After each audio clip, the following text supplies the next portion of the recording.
Bem, hoje nós temos aqui conosco, mais uma vez, o nosso companheiro Henrique, trabalhador da nossa casa, que vai conversar conosco sobre um tema do capítulo 28, que fala das preces espíritas. Nossas melhores vibrações para o Henrique, para que ele se sinta em plena harmonia com o nosso ambiente. Esquecemos de dizer, pedimos evitar a conversação na casa, tanto nós que estamos aqui em cima, quanto lá embaixo, porque a conversação quebra a corrente produzida fluidicamente pelos mentores espirituais da nossa casa. Então, tenhamos uma boa palestra. Obrigado, Jorge. Boa noite a todos. Estão me escutando? Sim, né? Então, dando até mesmo continuidade ao que a Lídia estava lendo na página sobre as preces, porque o nosso tema hoje ele fala de aflições da vida, ação de graças por um favor obtido e o ato de submissão e resignação. Eu acho que para a gente poder conversar sobre aflições da vida, sobre as dificuldades que a gente passa na vida, a gente podia primeiro fazer uma análise, pelo ponto de vista espírita também, do que são as aflições, do que é a dificuldade, do que é que normalmente a gente se queixa quando a gente vai fazer uma prece, quando a gente vai pedir alguma coisa a Deus, né? Eu acho que não é de desconhecimento de ninguém, ou pelo menos não da maioria, do que são as provas e do que são as expiações. A gente vem aqui na Terra com o objetivo de se melhorar, o objetivo de crescer. E isso é o fundamento da doutrina espírita, né? A gente ter esse aperfeiçoamento individual. E as dificuldades, elas existem para fazer com que a gente cresça em cima delas. Por exemplo, como é que eu vou falar de paciência para alguém? Como eu vou falar de humildade para alguém se eu nunca fui testado nesse sentido, se eu nunca tive minha paciência testada, se eu nunca tive que lutar com o meu orgulho, se eu nunca tive que passar por uma dificuldade desse gênero. E a expiação, ela acaba sendo uma reação diante de um ato meu praticado ou nessa vida ou em outra, que vai ter uma consequência de curto, médio ou a longo prazo. Uma doença no corpo, por exemplo, desde uma simples dor de cabeça que você pode estar tendo devido a uma discussão que você teve alguns minutos atrás, como a gente falou, uma doença que você nasce junto, que às vezes você não vê razão naquela vida para aquilo existir, provavelmente, com quase certeza, aquilo vem de uma existência anterior, e ajuda a gente a valorizar aquilo onde a gente infligiu. Por exemplo, se eu fui uma pessoa que não soube usar muito bem os meus olhos, eu usei para ficar bisbilhotando os outros, para poder bisbilhotar segredos, e às vezes naquela vida eu venho com uma deficiência visual. Então eu acabo valorizando aqueles olhos que eu não soube usar bem. E a gente começa a olhar que as provas e as expiações, elas acabam sendo uma forma da gente crescer. Ainda que nem toda expiação, nem toda prova seja uma expiação, toda expiação é uma prova, né? Toda dificuldade, toda situação que nos tira do conforto acaba sendo uma lição para a gente. Quem aqui nunca passou por uma dificuldade, por algo que mexeu com a gente e alguns anos depois, ou dias, semanas, olhou para trás, às vezes até rindo daquela situação, mas falando, poxa, agora eu sei como lidar com aquilo. Se não tivesse sido aquilo, aquele perrengue que eu passei, eu não teria condição de hoje estar até mesmo aqui. Então, às vezes, o que parece assim muito difícil, muito complicado no primeiro momento, se a gente tiver uma sensibilidade, um olhar mais carinhoso, a gente vê que é uma lição. E isso se aplica em tudo na nossa vida. Eu costumo dizer que mesmo que você tenha dado um soco num prego e está sentindo dor por causa daquilo, aquilo ali é uma lição para você não fazer aquilo de novo, ou para você não ser imediatista ou irritado demais para bater naquilo ali. Tudo que a gente passa por dificuldade pode-se tirar uma lição daquilo dali, né? E esse é o caráter mais ou menos das provas e expiações.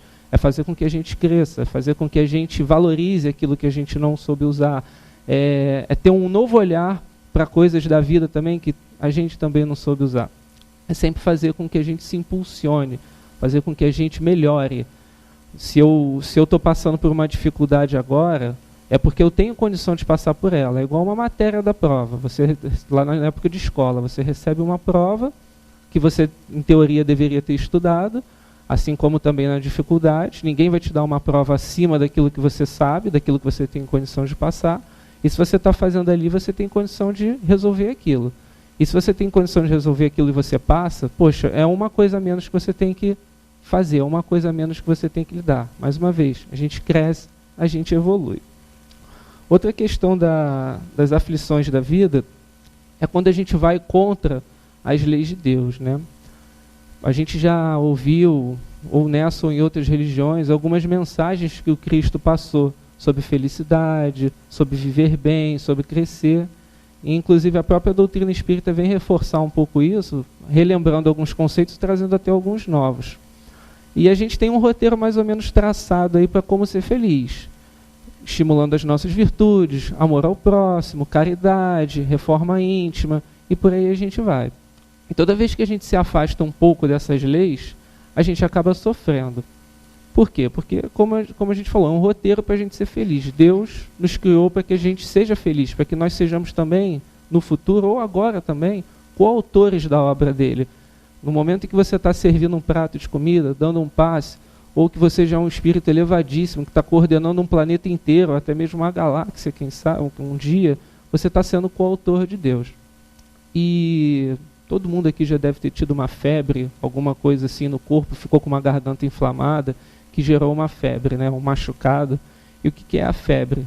A febre está dizendo para você que tem alguma coisa errada no seu corpo, que você tem que parar ali, prestar atenção no que você está fazendo, olhar para você e ver o que tem de errado com você. Se você não tratar daquela infecção, daquele machucado, que o que é que seja, aquilo pode piorar, de repente te botar no hospital ou até pior, você pode vir até mesmo a desencarnar. E a questão da ir contra as leis de Deus funciona mais ou menos assim. Toda vez que a gente se afasta daquilo, a gente começa a sofrer, a gente começa a sentir dor. O mais longe que você se afasta daquele caminho que Deus traçou para a gente vai sentindo dor. E por quê? Porque a gente precisa se perceber, a gente tem que ver que está caminhando da forma errada. Seja essa dor física, essa dor moral, essa dor até mesmo espiritual, a gente vai sofrendo. E aí, quando em determinado momento a gente para e vê, poxa, eu tenho que prestar atenção em mim, eu tenho que me analisar, eu tenho que ver o que eu estou fazendo. Então, eu sou obrigado, ou pelo menos eu me sinto obrigado a voltar, eu posso continuar lá, onde eu estou, sofrendo, sentindo dor, mas um dia eu vou ter que voltar se eu quiser me estruturar, se eu quiser estar melhor comigo mesmo, se eu quiser estar em busca dessa felicidade que a gente tanto alcança, se eu quiser me ver livre das minhas aflições. E toda vez que a gente sai desse roteiro, a gente sofre. Como é que a gente sai disso? Praticando mal, sendo egoísta, sendo orgulhoso, botando os nossos desejos, as nossas prioridades em coisas que não são muito legais. A gente vai, inclusive, falar um pouco disso também. E mais uma das causas das aflições, pelo menos que eu pude ver assim no dia a dia, é a falta de entendimento que as pessoas têm da vida. Nós espíritas, em teoria pelo menos, a gente não pode usar essa escusa. Por quê? Porque a doutrina espírita, ela nos mostra por que a gente está aqui, para onde a gente vai, o porquê de uma série de coisas, como o mundo funciona, como algumas coisas do universo funcionam. A gente não tem o conhecimento total das coisas, mas a gente tem um conhecimento de ouro nas nossas mãos. E a gente não pode alegar ignorância. Mas o mundo ainda não é assim. Pelo menos o mundo não tem esse entendimento total das dificuldades. Então, quando você tem uma pessoa que falece na sua família, ou então um desemprego que você acaba vivenciando, ou qualquer coisa que te faça sofrer, você reclama. Normalmente, pelo menos a boa parte das pessoas é assim. Ela reclama, ela xinga, às vezes ela até mesmo reclama com Deus e começa a se queixar. Por quê? Porque não tem esse entendimento, esse entendimento da vida de que a gente está falando aqui. E me faz até lembrar de um exemplo que eu escutei aqui na frente uma vez de um palestrante, não me perguntem quem, não me pergunte de onde ele tirou isso, mas eu sei que eu escutei isso aqui, que conta a história de um trabalhador de uma casa espírita também, que ele ingressou nas fileiras e tudo mais, começou a trabalhar, e ele trabalhava no passe ou na evangelização, eu não lembro bem. Eu sei que ele começou lá, bonitinho, assíduo, indo todo dia, e um belo dia ele tinha uma pistola, ele tinha uma arma, né, que ele deixava em casa, guardadinha lá, porque era dele. Não sei se ele era militar ou policial, não lembro. Eu sei que ele tinha a arma dele lá. E numa dessas ele volta para casa e vê que roubaram a televisão dele. E ele fica danado da vida, né? Ele, caraca, eu vindo para casa espírita todo dia lá, certinho, poxa, bonitinho, estou fazendo igual o livro manda, estou todo certinho, por que isso acontece comigo, logo comigo? Poxa, não podia acontecer com outra pessoa? Pô, eu não estou dando motivo para isso. E aí a gente pode até fazer aquela análise de expiação, prova de novo, mas a gente pode fazer uma análise também assim mais no ponto exato. Poxa, imagina se ele está em casa, na hora lá da casa espírita. Vamos supor que o ladrão vem armado, que o ladrão atire nele, ou ainda pior, ele mate o ladrão. Entendeu? Então, assim, é um problemaço que ele poderia estar passando por ali, que o trabalho no bem ajudou ele a retirar, ajudou ele a não precisar vivenciar aquilo. Poderia estar em casa, poderia ter dado um problemaço, alguém ter morrido, enfim, arrumado um inimigo para outra vida, ou ter parado no hospital, passar por uma dificuldade que de repente ele não precisava passar. E aí a gente vê que o que parece ser uma coisa chata, uma coisa que vai nos complicar, às vezes acaba sendo um bem. E isso, como a gente falou, acontece com uma série de coisas. A gente conversando assim, às vezes com um amigo, a pessoa se divorcia de uma pessoa e fala, poxa, caramba, minha vida entrou de pernas para ar, mas depois amanhã abre uma porta melhor, ou mesmo acontece com o emprego, você acaba indo para um emprego que você acaba vivenciando uma experiência mais legal, com pessoas diferentes. Isso varia de situação para situação, de pessoa para pessoa, mas normalmente é assim. Normalmente não, é assim. Uma dificuldade, se a gente souber passar por ela, está sempre ensinando alguma coisa. E quando a gente tem olhos de ver, a gente vê que aquilo não é tão difícil quanto a gente achava que era. É para a gente ter um olhar mais sensível, mais sabido, se é que eu posso me colocar assim, perante essas dificuldades, né? Perante essas aflições da vida, de que a gente acaba tanto reclamando, né? E outra coisa também que acaba mexendo muito com a gente são as nossas expectativas, né? Eu falei que a gente ia voltar nisso. Eu não vejo problema nenhum, e acho que não tem problema nenhum, em a gente buscar um conforto, em a gente buscar uma casinha legal, buscar às vezes ter poder ligar um ar-condicionado no calor, poder ver algum programa diferente na televisão, se nos der vontade. Às vezes até mesmo ter um utensílio mais sofisticado ou outro na casa. Mas, infelizmente, como foi dito pela Lídia também, na prece inicial, as pessoas vivem só aquilo. As pessoas põem isso como prioridade na vida delas. Parece que todo mundo quer ser rico, parece que todo mundo quer ser bonitão ou bonitona.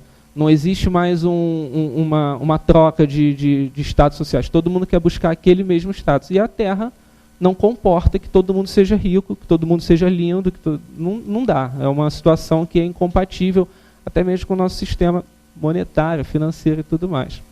Mas as pessoas não entendem isso. E vão buscando isso, vão tentando ir atrás disso. Botam isso como meta e só enxergam aquilo. Se você parar numa conversa na maioria de grupos que estão com, pelo menos assim, de jovens, você vê que os assuntos ainda são muito isso. Aquele pessoal que está começando a vida, que está tendo aspiração de faculdade, de trabalho, o pessoal está pensando muito nisso, né? Em conseguir dinheiro e ter as coisas rápido, em gozar a vida, em vivenciar aquela coisa muito ainda material. E não dá, não é que não dê, mas é incompatível com a realidade. Não dá para a gente viver só materialmente. Chega uma hora que a gente quebra a cara. Ou o pneu do teu carro novo vai furar, ou pode ser que de repente a tua casa seja interditada por um desastre natural, ou a tua fortuna pode sumir de repente de um dia para o outro por causa de um novo governo. As coisas materiais, elas são perecíveis. E a gente se esquece disso. A gente vive como se aquilo fosse durar para sempre, ou como aquilo fosse tudo. Às vezes até mesmo em detrimento das coisas espirituais. Às vezes não. A maioria das pessoas na Terra ainda é assim. Até mesmo muitos espíritas, né? A gente tem que se colocar nisso também, porque a gente não está melhor que ninguém, não. A gente ainda vivencia muito as coisas assim. Há muitos assim que deixam de... hoje eu não vou para palestra, não sei, porque eu vou para uma festinha, ou eu não vou para o meu trabalho no bem, aquele ao qual eu me comprometi, porque tenho a despedida de solteiro lá do meu amigo. E assim a gente vai vendo as prioridades que as pessoas têm. E realmente, quando a gente põe as nossas prioridades em cima de coisas materiais, a gente vai sofrer. Mesmo se a gente botar as nossas prioridades em cima de outra pessoa. Fulano, minha esposa ou meu marido, é tudo na minha vida. Ele é perfeito, ele que me salvou. E um dia esse cara, essa mulher, não vai corresponder às suas expectativas, porque ele é ele, você é você. Cada um vivencia as coisas de um jeito. E aí, quando as pessoas não fazem aquilo que você está esperando que elas fazem, ainda mais quando você se apoia, usa a pessoa como um apoio, você sofre. E aí é mais um motivo de sofrimento, é mais um motivo de dificuldade, é mais um motivo de queixa, né? E aí a gente começa a repensar a nossa forma de orar, quando a gente está vivenciando uma aflição. Eu acho, não é que a gente tenha que falar que não, o espírita tem que sofrer, o espírita tem que se machucar, eu vou pular dentro de uma fogueira, ou vou andar pelo caminho mais longo, porque assim eu vou me melhorar, eu vou me edificar mais. Não, se fosse assim não existiria medicina, não existiria psicologia, não existiria serviços de saúde. A gente tem os meios para aliviar o nosso sofrimento. E a gente deve fazer isso, a gente deve buscar um alívio das nossas dores. Mas a gente não pode entrar naquele movimento de querer uma vida super mansa, de achar que a vida não vai ter sofrimento. A gente tem que saber lidar com a dificuldade. A dificuldade existe. A gente está num corpo material. O simples fato da gente estar encarnado, a gente está sujeito a ficar doente, a gente está sujeito a sofrer com o calor, com o frio, com a fome. Então isso faz parte da experiência humana, ter essa dificuldade. Então a gente repensar um pouquinho isso, até mesmo em relação àquilo que a gente falou antes, de que aquilo que pode estar sendo num primeiro momento difícil, é uma lição para a gente. Eu mesmo vou compartilhar uma experiência com vocês. Há alguns anos eu descobri que eu era diabético, que eu estava diabético. E naquele primeiro momento a gente fica meio sem chão, né? Mas quem me conheceu antes sabe assim, poxa, se o Henrique não fosse diabético, ele ia ser desse tamanho, porque eu botava tudo para dentro. Então, assim, hoje eu agradeço aquilo porque, poxa, eu consegui um freio, ou pelo menos deveria estar conseguindo, né? Porque nem todo dia eu me atento à minha dieta. Mas é algo assim que, para a gente ver que tudo tem uma lição. Tudo tem sempre alguma coisa ali para nos ensinar. Mesmo que seja uma chave presa numa porta. Igual já aconteceu comigo também no trabalho, eu chiando lá, meu Deus, a chave está presa na porta. Então, olha só, deixa de ser ansioso, bota a chave direita, eu botei a chave de cabeça para baixo, ela ficou presa. Então, tudo se a gente souber olhar, tem uma liçãozinha. É só a gente olhar com carinho, né? E nesse movimento de prece, a gente começa, quando a gente tem esse hábito de fazer prece, de estar buscando essa sintonia melhor, a gente acaba buscando também esses companheiros espirituais que se aproximam, que aproveitam aquele momentinho que a gente se põe um pouco numa sintonia um pouco mais alta, para chegarem junto da gente e trabalharem junto com a gente, né? Nos inspirarem, nos orientarem para uma série de coisas que a gente precisa fazer na nossa vida. E, mais uma vez, nesse movimento terrestre, a gente vê as pessoas se esquecendo de que elas não estão sozinhas. Claro, a nossa reforma íntima, o nosso próprio caminho são coisas que a gente tem que trilhar sozinho entre aspas, porque a gente nunca está desamparado. E acaba havendo uma certa ignorância, ou se eu posso colocar assim, diante desse esforço que a espiritualidade faz para poder nos auxiliar, para poder nos ajudar, né? Eu estou falando disso por conta daquela prece, do agradecimento dos favores obtidos, né? Às vezes a gente está vivenciando a nossa vida, tem uma boa sugestão, tem uma boa ideia, e a gente esquece de botar a nossa mente virada para Deus e para os nossos mentores para agradecer. Tem uma história também que eu já ouvi algumas vezes aqui na frente, que fala sobre o Chico Xavier, quando ele foi a um médico, não lembro se foi por conta do olho dele, mas que o médico, inclusive, ele era ateu, e apareceu um espírito que se identificou para o Chico com um nome que eu não lembro qual é. Celobelino Serra? Celobelino Serra. E ele falou isso para o Chico, e o Chico falou assim, ele falou para o Chico, ó, me apresenta para o médico que está te recebendo aí. E o Chico falou, não, com esse nome estranho, eu não vou falar, ele vai achar que eu estou mentindo, eu vou achar que eu estou brincando. E o médico, como a gente falou, ateu, não tinha religião. E ele fala isso para o médico, e o médico fala, nossa, foi meu professor na época de graduação, de faculdade.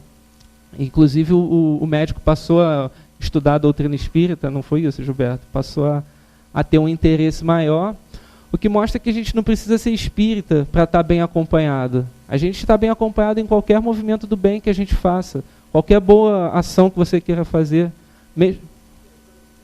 Claro. um médico materialista, vem cá, você de um olho não enxerga nada, do outro 20%, tu vê espírito mesmo?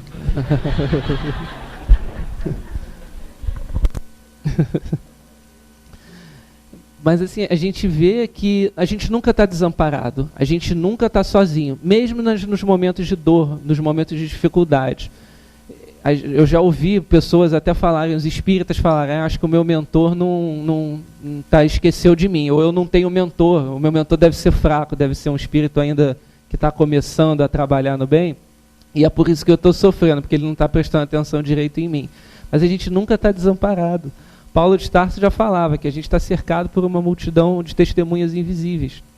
E vale a pena a gente fazer um agradecimento àqueles que estão ali do nosso lado, às vezes ouvindo um monte de baboseiras nossas, reclamações infantis, choros que a gente tem assim ainda infantis, reclamações que não vale, que não deveriam estar acontecendo, e eles estão lá. Eu bem o sei.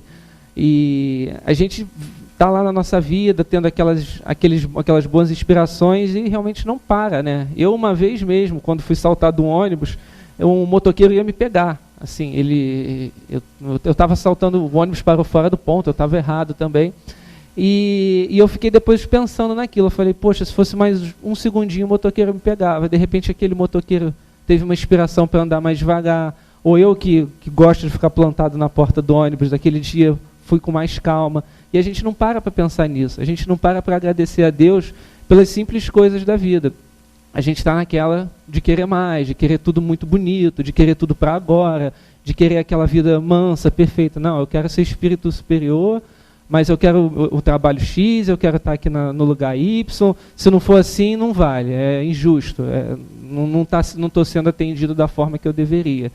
E o tempo todo a gente está sendo atendido. Poxa, antes mesmo da gente reencarnar, já teve um grupo de espíritos que parou lá o que eles estavam fazendo para planejar uma reencarnação para a gente, para tomar do tempo deles para nos ajudar. E às vezes a gente esquece, a gente entra aqui e fica reclamando de que está fazendo sol ou de que está chovendo. É para a gente pensar, é para a gente realmente pensar um pouco em como a gente lida com a vida, né? De como a gente tem essa relação com nós mesmos, com Deus e com a espiritualidade, né? E eu lembrei até de um exemplo nessa questão da forma de orar, um exemplo até que eu separei aqui para a gente, né? Porque a gente está passando pelas dificuldades, a gente está passando pelo sofrimento, e às vezes a gente vai orar. Mas até a forma de orar, a gente tem que saber meditar em cima daquilo que a gente está orando. Aí eu vou citar um exemplo para vocês, que está no livro Obreiros da Vida Eterna, de uma dita oração, mais um pensamento que acabava atrapalhando do que ajudando. Alguém aqui já leu o livro Obreiros da Vida Eterna? Algumas pessoas já leram, né? Pessoal, André Luiz, leitura imprescindível para o espírita. O próprio Gilberto já me falou isso. Um dia esses livros vão estar sendo falados em faculdades, no futuro. E eu acho que a gente pode se adiantar, aproveitar o momento aqui para começar a estudar, para chegar lá na frente e não ficar tão difícil ouvir lá o professor, né? Então acho que a gente pode começar a estudar André Luiz agora. E no Obreiros da Vida Eterna tem um caso interessante de um homem chamado Dimas. Algumas pessoas, talvez aqui, mesmo que não tenham lido o livro, já devem ter ouvido esse exemplo, de que ele está desencarnando. E Dimas, ele tinha tido uma vida, uma existência voltada para o próximo, de amor. Ele realmente tinha sido uma pessoa, um indivíduo espírita, ainda que existam outros não espíritas também no livro, católicos, evangélicos, que estão passando por um momento semelhante. Mas Dimas, espírita, estava desencarnando. Entre outras coisas que ele fez, mas havia uma coisa que ele não tinha feito, que foi educar a família dele. Ele viveu uma vida legal, uma vida de doação, mas ele não soube passar isso bem para a família dele, ou a família não pegou muito bem. E quando ele está desencarnando, os familiares não estão pedindo pelo que seja feito melhor para ele, estão pedindo que seja feito melhor para eles. E para eles era interessante que o Dimas ficasse.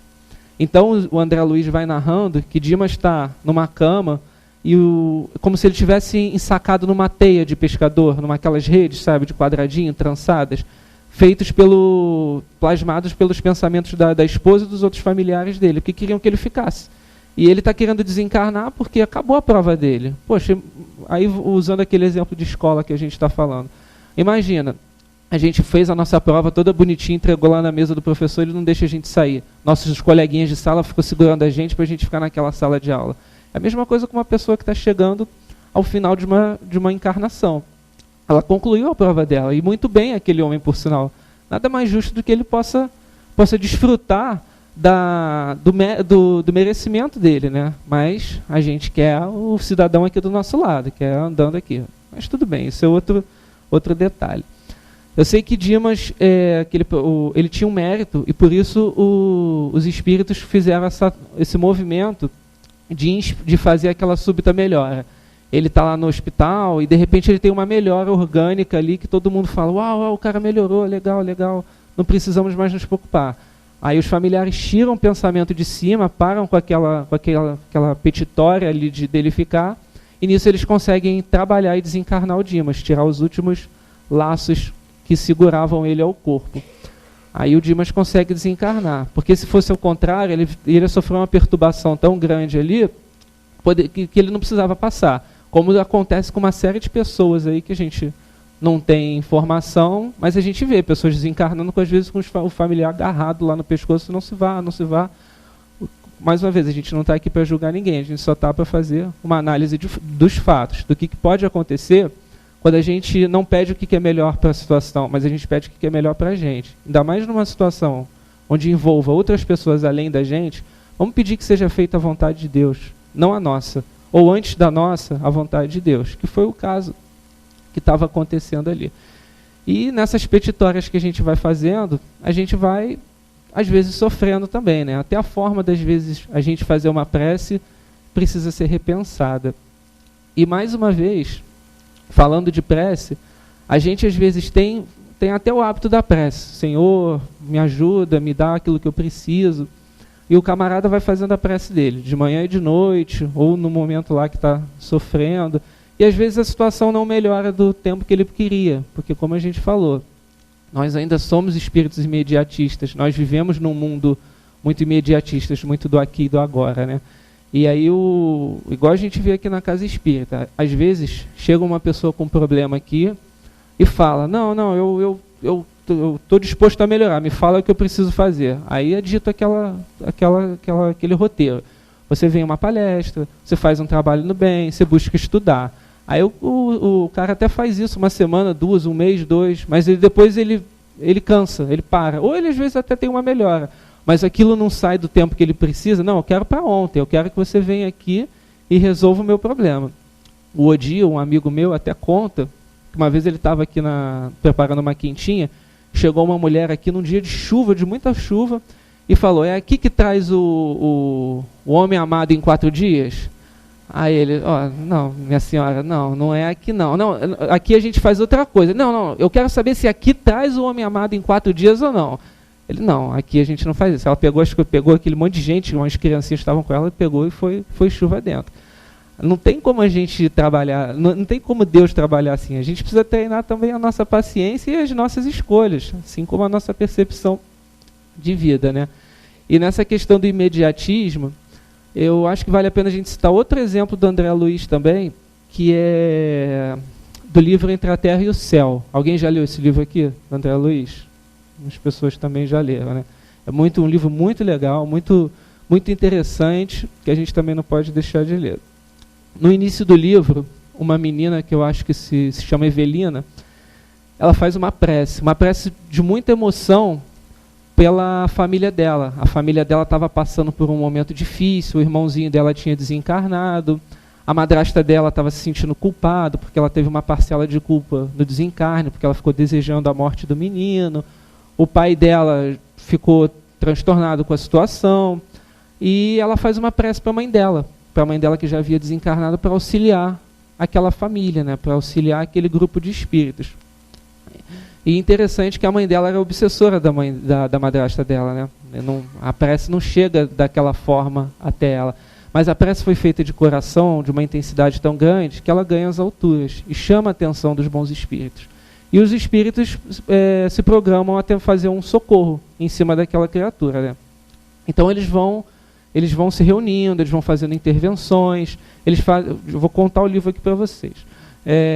Eles doutrinam a criatura, a obsessora, a mãe da menina.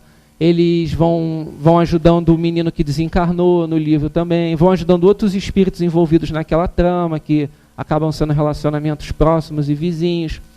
E nisso vão se passando anos. Você pega o livro, você vai vendo que tem bebê que nasce, bebê que faz 1 ano, 1 ano e meio, bebê que desencarna e depois passa mais 9 meses. E o livro todo se dá, eu contando assim, mais ou menos em 3 anos a 4 anos. Posso estar até errado, mas alguma coisa assim. São mais de 2 anos e meio. E foi uma prece que foi feita lá atrás, 2 anos e meio atrás, 3 anos atrás. E só teve vamos dizer assim, a contemplação dela no final do livro.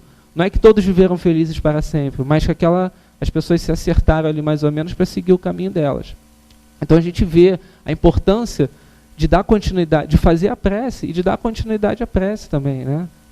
Pode ser que aquilo não se resolva rapidamente. Quero ficar... Resolve minha dor no pé. Caraca, ainda está doendo. Fui tomar um passe na casa espírita, ainda está doendo. Não presta. Aquele lugar é ruim, não serve para mim. Dá sequência, continua fazendo a sua prece. Faça a sua parte também. É algo, mais uma vez, para a gente pensar perante as nossas aflições, né? E, mais uma vez, a gente falando, toda prece é lícita, né? A gente pode fazer prece aqui pelo que quiser. Eu acho que não tem contraindicação para a prece. Mas a gente saiba também como a gente fazer a nossa prece, né? Porque às vezes a resposta dessa prece vai ser o silêncio. Eu ganho, me ajuda a ganhar na loteria e os números da loto. Acho bem provável que raríssimas exceções que isso não vai acontecer. Mas a gente sabendo como direcionar esse nosso pedido, esse nosso desejo, a gente tem a ganhar, né? E falando ainda sobre essa questão dos benefícios da prece, a gente, além de ter essa ambiência que melhora, né?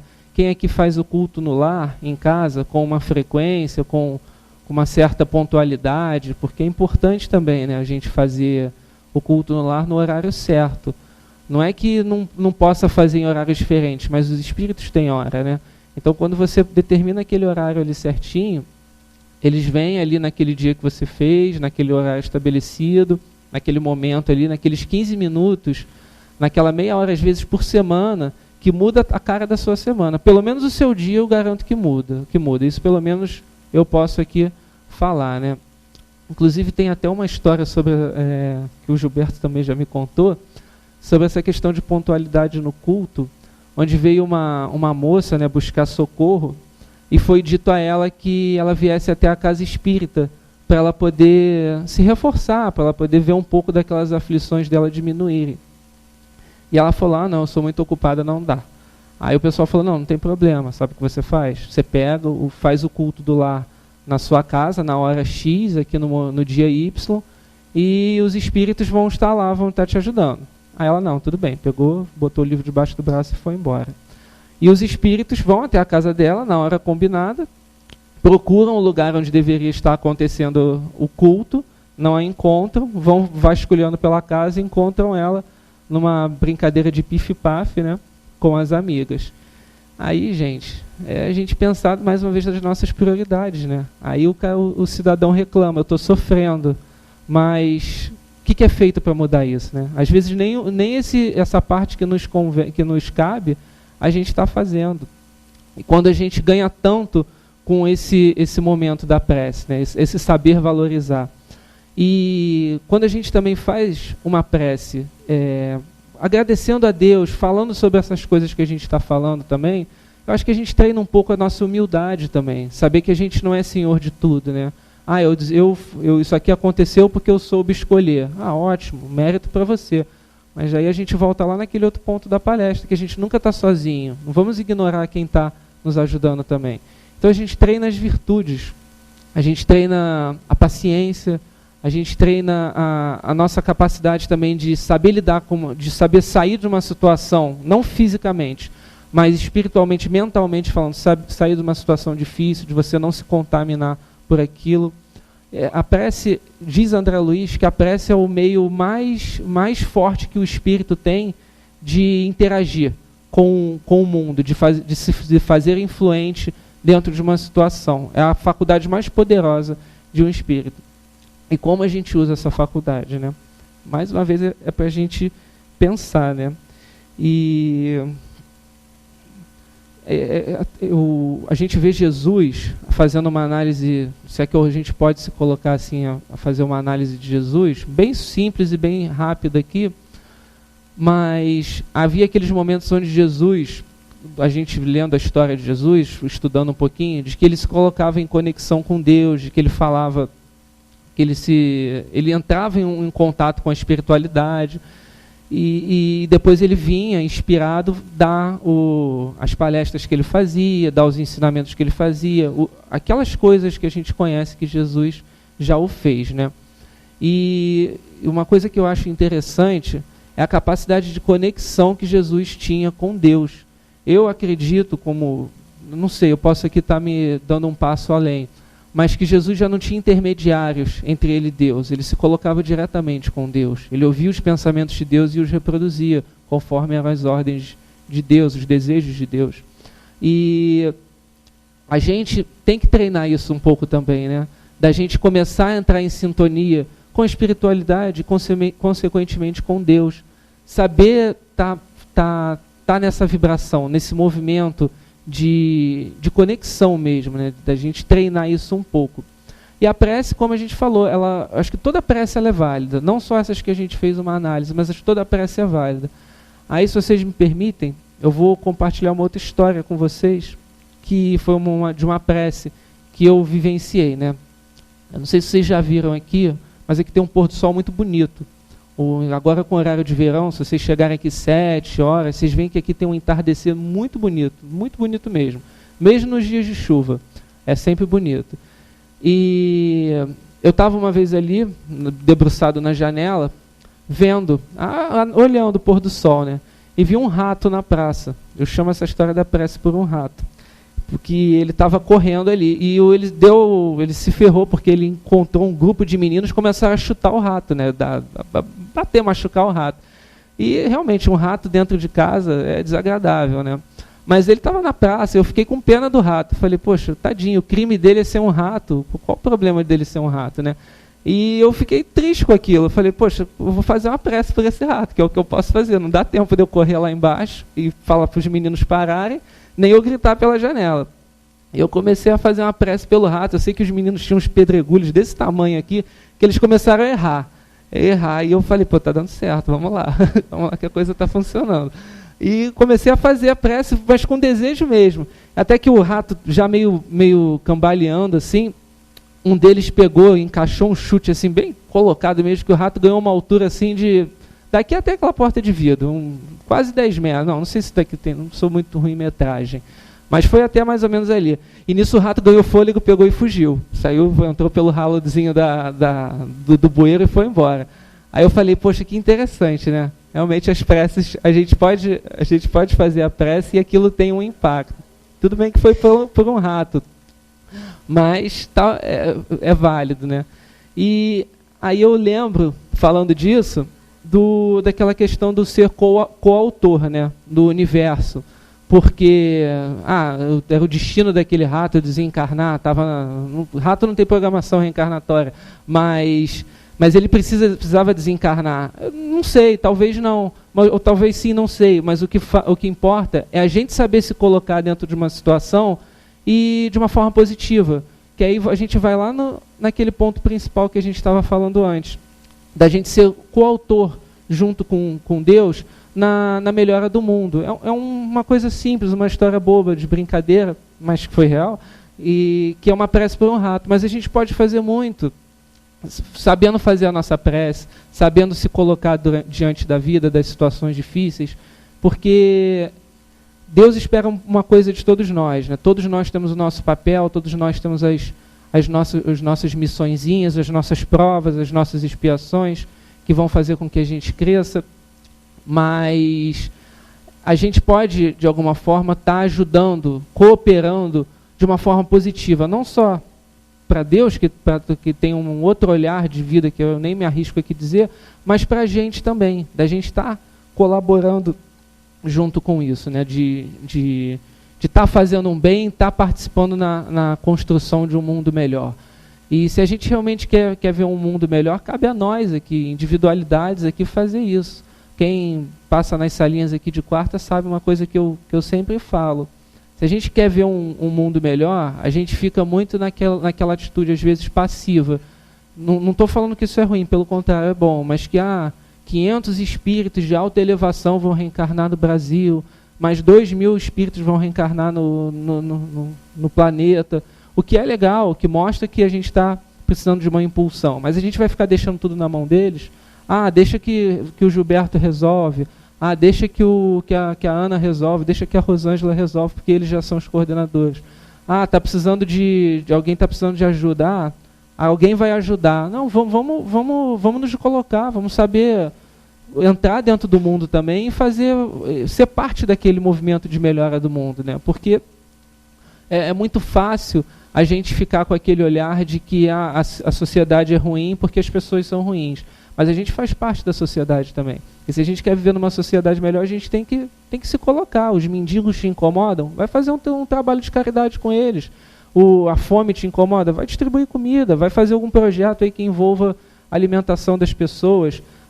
Poxa, tem tanta obsessão.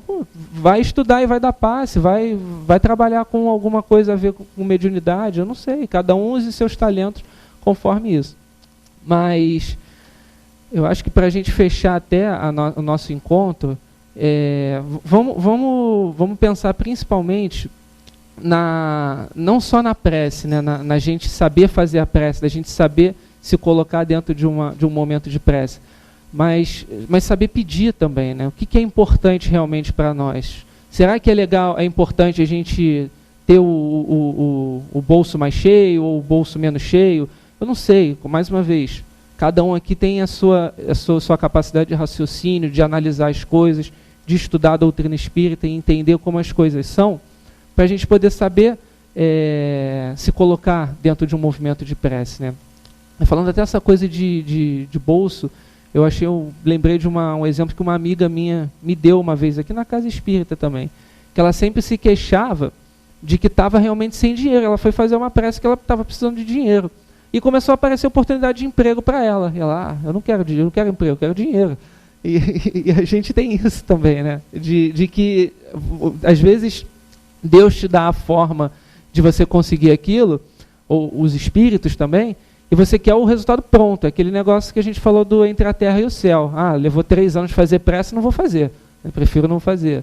Mas vamos ser atentos ao mundo, né? Vamos ser atentos às oportunidades que o mundo está dando, essas pequenas coisas que acontecem com a gente, porque às vezes não só elas são um caminho para a gente poder se ver livre de alguma coisa que está nos incomodando, mas também como uma forma da gente crescer com aquilo.